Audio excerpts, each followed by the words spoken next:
Welcome to the Celebrate Brave podcast. I'm Nicole Steinbach, your host and the International Bravery Coach for Women in Tech.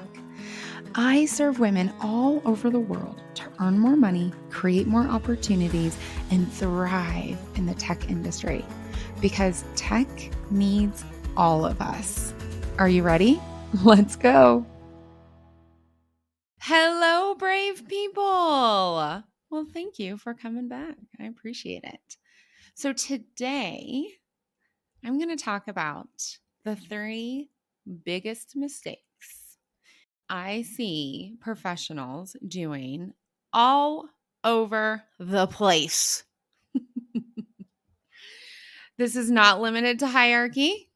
Just recently had a conversation with the senior vice president who was doing all of these things, interns, all these things, and everyone in between. These are the 3 biggest mistakes. I'm going to tell you what they are, and then I'm going to go into detail. The first biggest mistake is setting a wishy-washy goal and keeping it to yourself. Number 2, you obsess about the how. Number 3, you believe, consciously or not, that the same person you are right now is going to be the person who celebrates your goal. Ready? Let's dive in. Number 1, you set a wishy-washy goal and you keep it to yourself. A wishy-washy goal. Lots of people do this. Because you believe a wishy-washy goal will give you lots of opportunity and flexibility. You can flow. No. So many people quote the book Flow and have actually never read the book. He's very, very clear. You flow within a set of parameters. And those parameters are not, I save the world. I like my career. I'm happy. No. The parameters are specific, defined, and in touch with your core values. There's some other things inside the book, but that's what I'm going to hammer on right now. So what does this mean? You set a clear and specific goal.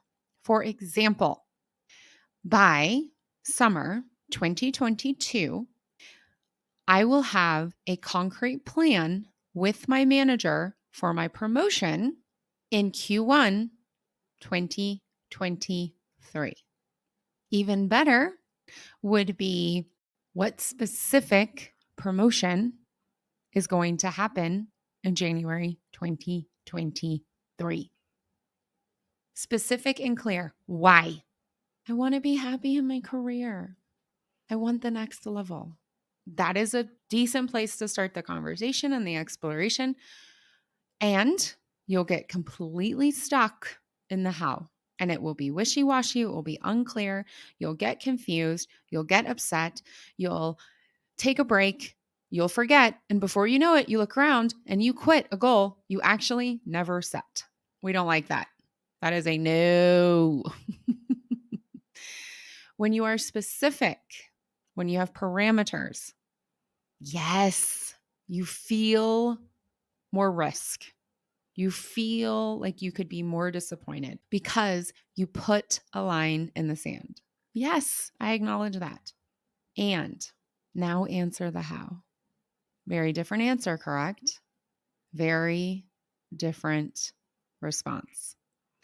The flow takes place because you are clear and specific.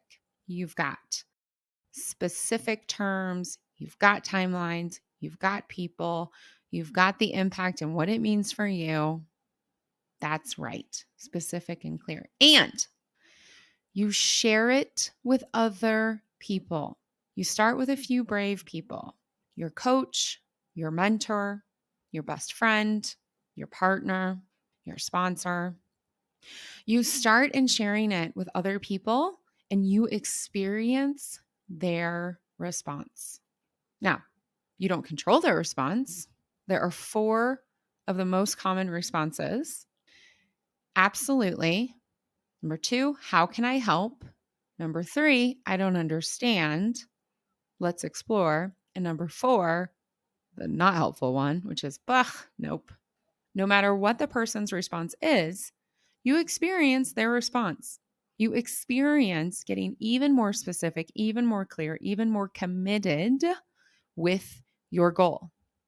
So let me give you an example of this from my own life. At one point in time, I was feeling bored. I was feeling like I wasn't being challenged. It was really hard to stay focused in my professional space. Even though I was traveling, I was working on the coolest stuff, I was working on a certification. It was like I was doing and learning so much, but I didn't feel connected. So I decided that I was going to step into management. That was my decision. I was going to be in management. I've been doing this individual contributor thing. It's all right. I'm getting bored. So I'm going to step into this management thing. So I shared it with a mentor of mine at the time.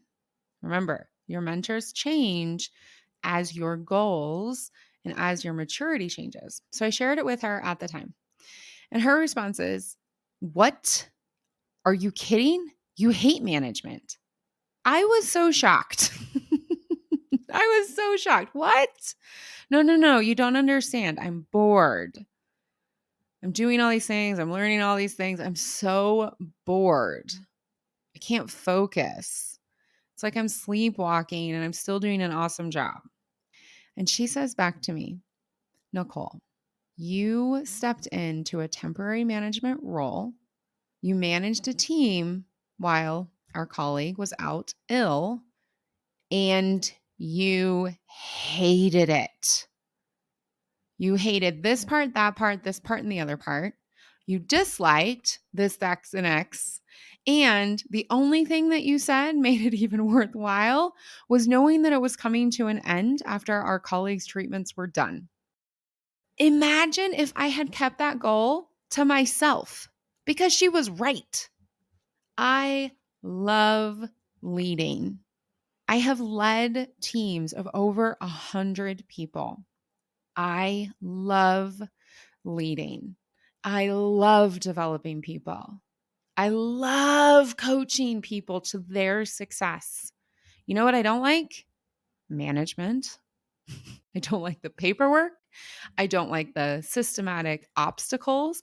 I know that the structures or power are there to keep certain people up and keep certain other people in their quote unquote place. I don't like it. Imagine if I had kept that goal to myself. I would have wasted so much time and energy. You gotta share your goal with other people. Now, the other side is I decided I was leaving corporate. I decided I was going to set up my own shop. I had a specific business model in mind. And I called a mentor and I said, actually, we were all in person. And I said, "Hey, this isn't public yet. I've just started conversations on like my severance package as part of the layoff that's coming at some point in this year. But I want to let you know, because we're in person, I'm going to be leaving. And the timeline is going to be dictated by the severance packages. But this is what I want to do." He looks me in the eye and he goes, "I'm your first client." Hell yes. Hell yes. Have you thought about this? Did you do this? What up? What up? Imagine if I had kept my goal to myself. I wouldn't have heard his like, yes. Oh, and by the way, here's 5 things that have you thought about? You thought about that, but ooh, let's go a little bit deeper. And here's 3 people I really want you to talk to. You want to talk to these people? They'd be great. I'll introduce you instantly. Imagine if I had kept it to myself. I'd have lost all that. So fix the mistake. Set a specific, clear goal and then share it. Share it first with your brave people, your mentors, your coach, your sponsor, your partner, your friends, and then share it with everyone. Number 2, The second biggest mistake. You obsess on the how. No. No. Sure, do the how. Absolutely. I call it the learn, act, experience spiral. And it's either moving up or it's moving down the spiral. And your feelings dictate which way it's going. Our society, our corporate society, our Western influenced or driven societies, the patriarchy, capitalism, Henry Ford, they all focus on the what, the do. What results are you creating? How many widgets are you making? Sometimes there's a focus on learn, but only if it leads to a certification or a diploma, not learning just to learn. I've actually had people tell me that reading can't be a hobby because there's no outcome. There's no result. There's nothing in the real world. And I'm like, yeah, I'm learning. I'm experiencing. I'm feeling. I'm building empathy. I'm enjoying. I'm slowing my nervous system down. So yeah, sure, learning, as long as it's towards a certification or a diploma, not just for the sheer joy of learning. No. One of the things I frequently say when I start thinking about this, when I start slipping into this, is I say, no, thank you, Henry Ford, because all these ideas were really championed by the industrial line and the massive marketing of your value is in the number of widgets you add in your spot in the industrial line. You want more money? Put on more widgets. You want to grow? Put on lots more widgets. And then when you've grown and you're in that new position, now you have to do all those widgets, but you want more growth? Okay, 3 times as many widgets. No. No, thank you, Henry Ford. No, thank you. You can also say Andrew Carnegie, and there's lots and lots and lots of industrial titans who really champion this idea that our worth is only in what we produce. It has to be concrete. We have to obsess about the how. No. We need to spend way more time in the experience, in the feelings. We need to decide how we want to feel, and then we answer the how with I want to feel more committed. I want to feel more satisfied. I want to feel less stressed. I want to feel more interested. What helps me with all of those things? My answer is reading. Because in the example that I shared before, when I was like, well, I'm bored, so I'm going to go into management, you know what my answer was? I need to read more. I need to slow my nervous system down. Stop thinking that I have to be at 150% emotionally. I need to enjoy my hobby that is reading. So I've shared this example before on the podcast, and it is such a powerful example. So there was a time in my career, I was quite young. I was at the headquarters of a major software company, and I was invited into a very strategic, very high visibility project. I was significantly younger than everyone else. I was the singular non-assistant woman in the room, and I was super junior in comparison to everyone else. And we're in this meeting and I'm asking questions. I'm leaning into my curiosity. I'm identifying gaps, which just happens naturally for me. I thought everyone could do it. I didn't realize it was special. So I'm in this meeting. I'm really engaged. And we walk out. We hang up the telepresence. We hang up the phone conference. Yes, it was that long ago. We hang everything up and we walk out to the hallway. And the senior program manager rips me a new one right there in the hallway. Who do I think I am? When I'm in that room, I don't take up that much space. I don't take up that much time. Nobody needs to answer all your little questions. Figure it out on your own. Be quiet. Listen before you speak. Who do you think you are? And I believed him. He was more senior. He was more experienced. He was louder. He was louder for real. So for the next few meetings, for the next few weeks, I was quiet.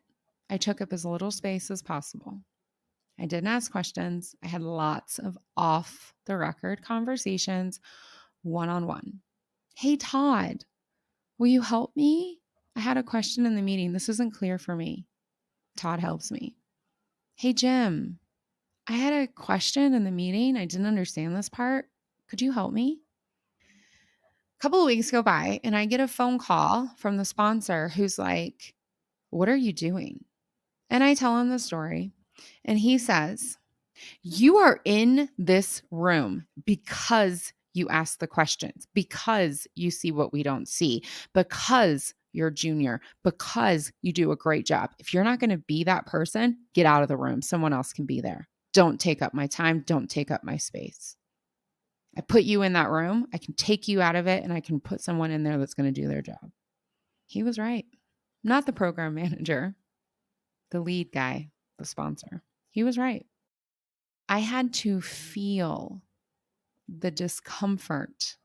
I had to feel who I naturally was, why I was invited into that room. I had to feel back into it so that I could take up the space. I could ask the questions. I could identify the gaps.